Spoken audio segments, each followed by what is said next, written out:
The strangest thing about the battle for Disney's crown was that nobody ever called it a battle. There were no raised voices in public, no newspaper feud, no dramatic interview where one man insulted the other. Elton John smiled for cameras. Phil Collins smiled too. Disney smiled most of all, because Disney had learned that a song could do something almost impossible. It could make adults cry in a theater full of children. But in the hallways, behind the closed doors, in the small rooms where executives held coffee cups and spoke in careful voices, there was a question nobody wanted to say too loudly.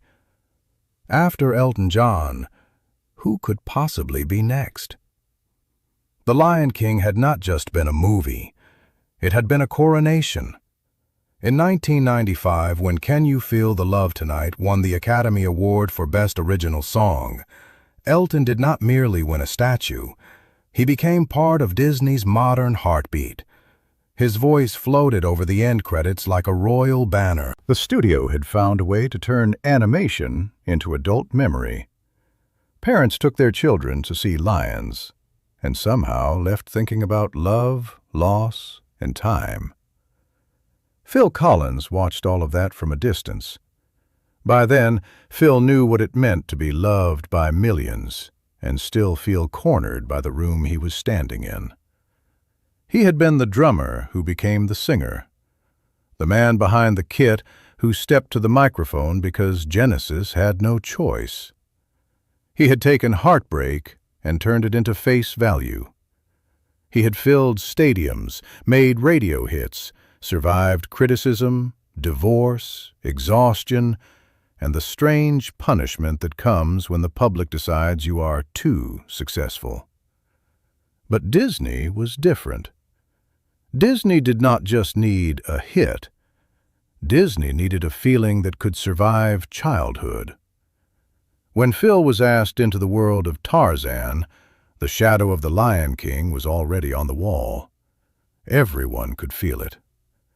Elton had given Disney grandeur. He had written something wide and golden, something that sounded like sunset over a kingdom. Phil was being asked to write for a boy raised between worlds, a child held by a mother who was not his mother by blood, but who loved him with a force stronger than nature. That was not a kingdom. That was a heartbeat. And that difference would become everything. One afternoon in Burbank, as the story was later whispered among people who had been around the project, Phil stood in a corridor outside a conference room while a rough Tarzan sequence played inside. The walls were plain. The carpet was dull. Somewhere down the hall, a phone rang and stopped. Through the door, he could hear the faint sound of a baby crying in the film. An assistant passed with a stack of papers. A producer stepped out, lowered his voice, and said something polite about emotional range, global appeal, and the importance of following what the Lion King had achieved. Phil nodded. He understood the language. What he heard beneath it was simpler. Do what Elton did. But Phil Collins had spent too much of his life being compared to someone else. Compared to Peter Gabriel. Compared to the old Genesis. Compared to the serious artists. Compared to the men critics thought had more dignity, more mystery, more cool. And now, in a building full of storyboards and soft smiles, he felt the old pressure return. Do not just write a song. Inherit a throne. That night he went back to the piano with the kind of silence he knew too well. Not the silence of peace. The silence after applause has gone somewhere else. The silence of hotel rooms. The silence of empty houses. The silence of a father who has missed too many mornings and is trying to remember the sound of his own child's breathing. He did not try to beat Elton by becoming bigger. He tried to go smaller. That was the first secret of the battle. Phil was not trying to outshine a king. He was trying to find the one room where a crown did not matter. The crown did not belong to the loudest man in the hallway. It belonged to the one who could make a child feel safe. Inside Disney, the comparison would not go away. Every discussion seemed to carry Elton's name, even when nobody said it. The Lion King had become the measuring stick. Its songs had the sweep of Broadway, the confidence of old Hollywood, the shine of a studio that had remembered how to win. Elton John, with Tim Rice beside him, had helped Disney sound triumphant again. That kind of success leaves fingerprints on every door. Phil could feel them. There is a particular loneliness that comes with being invited after a triumph. People greet you warmly, but the room has already chosen its legend. The chair is there, but it is still warm from someone else. Phil had lived with that feeling before. When Peter Gabriel left Genesis, he had not walked into a blank space. He had walked into a wound. Every note he sang at first had to answer an invisible question. Is he enough? Now Disney was asking the same question in a different language. Was Phil enough? He worked like a man trying not to show the bruise. He watched unfinished animation. He studied the mother, the orphaned child, the ache of belonging nowhere and everywhere at once. The studio wanted rhythm and jungle movement. Phil could give them that.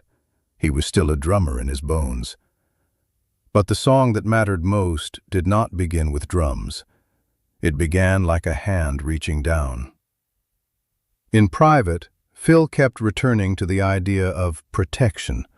Not romance, not royal love under a painted sky. Protection. A promise made by someone who cannot control the whole world but still says, I am here. For a man whose own life had so often been split between airports, stages, marriages, children, and headlines, that promise was dangerous. It sounded simple, but it touched the place where he felt least certain. He could sing to millions. Could he always be there for one child? That question changed the song. People later heard You'll Be in My Heart as a gentle Disney ballad, a comforting song, a soft adult contemporary moment attached to an animated film. But inside the imagined room where Phil shaped it, it was not soft at all. It was an apology disguised as a lullaby. It was a father talking to every child he had ever had to leave behind. It was a man who understood that love sometimes has to cross distance, guilt, divorce papers, tour schedules, and closed bedroom doors. And across the wider Disney kingdom, Elton's shadow remained. One evening, during a private industry event in Los Angeles, Phil and Elton were said to have crossed paths near the edge of a crowded reception. The room was full of laughter and silver trays. Executives moved in small circles, measuring everyone's importance. Elton, already secure in the Disney pantheon, was unmistakable. Phil, quieter, with that familiar look of someone who had heard every joke and every insult, stepped toward him. For a moment, there was no audience, just two British musicians who had survived different storms. Elton could be warm, sharp, generous, and impossible all in the same breath. Phil could be funny, guarded, wounded, and direct. They were not enemies. That would be too easy. Rivalry is more painful when it comes wrapped in respect. In this imagined moment, Elton glanced toward him and said, with half a smile, that Disney songs were not as easy as they looked. Phil looked down, then back up. No, he said, they are harder. Children can tell when you are lying. That sentence stayed with him. Because that was the fear, not losing the Oscar, not being compared in a magazine. The fear was that the song would fail the child at the center of it, that it would become a product instead of a promise. So Phil stripped it back emotionally. He made the song plain enough to be believed. He let the melody hold still. He let the words feel like they came from beside a crib, not from a balcony. He resisted the temptation to build a cathedral where the story needed a bedroom. But pressure has a way of entering even the quietest songs. As the release approached, Disney was asking whether the magic could continue after The Lion King. Phil was not only writing for a film, he was writing against a memory, against Elton's anthem, against the industry's habit of turning art into a horse race. And Phil knew horse races rarely reward tenderness. Still, he kept returning to the same truth. The crown did not belong to the loudest man in the hallway. It belonged to the one who could make a child feel safe. That is why the most important battle was never between Phil and Elton. It was between spectacle and sincerity. Between the song people expected and the song the scene actually needed. Between the need to impress adults and the need to comfort a child. And the closer Oscar night came, the heavier that choice became. On March 26, 2000, at the Academy Awards, the public version of the story became simple. Phil Collins won. The headlines could reduce it to one sentence. Elton had won for The Lion King. Phil had won for Tarzan. Two Disney men, two British stars, two golden statues separated by 6 years. The crown had passed from one hand to another. But the truth inside Phil's face that night was more complicated. When his name was called for "You'll Be in My Heart," he did not look like a conqueror storming a throne. He looked stunned, relieved, almost boyish. This was a man famous long enough to know that applause can turn against you. Mocked, celebrated, overplayed, underestimated. Yet here he was, holding an Oscar for a song that had begun not as a weapon, but as a promise. Somewhere in that applause was the echo of Elton's earlier victory. Not as an insult, not as a ghost to defeat. More like a mountain Phil had been forced to climb in his own way. Elton's Lion King song had looked outward. It lifted its eyes to the horizon and made love feel like destiny. Phil's Tarzan song looked inward. It lowered its voice and made love feel like shelter. One belonged to sunset. The other belonged to arms wrapped around a frightened child. And maybe Disney needed both. That is the part people miss when they turn music history into rivalry. The studio did not crown one man and erase the other. It revealed two different kinds of emotional power. Elton showed grandeur. Phil showed the guilt, tenderness, and longing of a parent who knows he cannot protect everything. Years later, the public would remember the songs differently. The Lion King would remain a monument. Tarzan would become something quieter, carried by families, by fathers and daughters, by mothers who heard the line and thought of a child asleep against them. Phil's song did not need to rule the room. It needed to stay in the heart after the room went dark. That was always his gift. For all the jokes, all the criticism, all the arguments about whether he was too polished or too popular, Phil Collins understood something many cooler artists never reached. He understood how ordinary pain sounds when it finally becomes music. Divorce, distance, fatherhood, weariness, the body breaking down. He could make those things simple enough for millions to recognize. And in the end, that may be why he survived the Disney crown. He did not win by becoming Elton John.